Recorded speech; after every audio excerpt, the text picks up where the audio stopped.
a, quote, historic operation. That's what the Humane Society of the United States calls the rescue of 4,000 beagles from a Virginia business that bred them for experiments. Is the result of a Department of Justice lawsuit from May, which looked at some egregious Animal Welfare Act allegations against the company in Vigo that showed things like puppies that were dying of cold exposure and maggots that were in food, and then even some beagles who were killed instead of receiving basic veterinary care. The dogs were raised for sale to drug companies and medical researchers. Many were euthanized without receiving anesthesia. A court ordered Vigo to close its Cumberland facility and to permanently stop any activity at the site requiring a license under the Animal Welfare Act.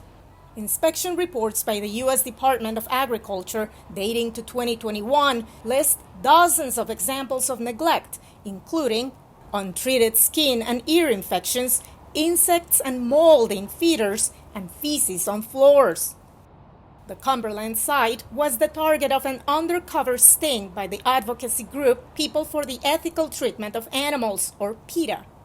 PETA says its video, in part recorded with hidden cameras and that VOA can't independently verify, shows dead puppies, nursing mothers begging for food, and dogs being sprayed with high-pressure water in their cages. It is disturbing and disappointing and frustrating to see the government continually identify these problems for nearly a year and apparently be content to let this company go on profiting quite handsomely off that type of conduct. USDA, which oversees animal research, and Innovative, the company that last year acquired Vigo, declined to comment.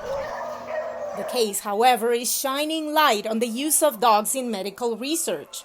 In 2019, USDA estimated that almost 65,000 dogs were held in labs or used in experiments nationwide. The majority of those are used to test pharmaceuticals or industrial chemicals. You're talking about dogs being held in laboratories, being confined in cages or kennels, deprived of everything that's natural to them. It's controversial. The Food and Drug Administration, which oversees drug research, told VOA it is committed to reducing studies using animals, but that in many areas, science requires them.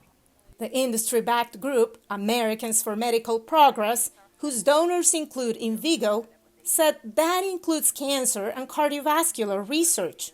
The group supports humane research, but still, most animals in research, including dogs, are euthanized at the end of the study. And the reason for that is that tissues and looking at different systems at the cellular level is very important in able to get the data that we need. But do the dogs have to die? Scientists at Johns Hopkins University say it can be avoided. We can recreate human organs in tiny form. We can combine these organs to form little organisms. And we also have computational models available that we can model very important aspects of disease. Alternative methods not always cheaper than animal experiments, but there's typically much more opportunity to scale them down and make them really very affordable. Researchers say those alternatives, while promising, are in early development. Amanda Dettmer is with Speaking of Research, a group that supports humane animal research. There's no requirement that a certain species be used.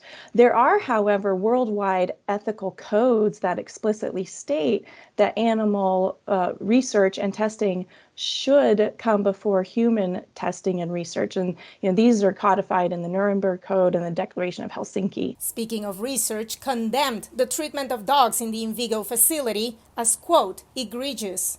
Most animal research in the U.S. is on guinea pigs, hamsters, and rabbits. Dogs account for only 7%. Still, the Virginia case has energized a push in the U.S. Congress for stronger laws. The hope? That animals won't have to suffer again. Veronica Balderas Iglesias for VOA News, Alexandria, Virginia.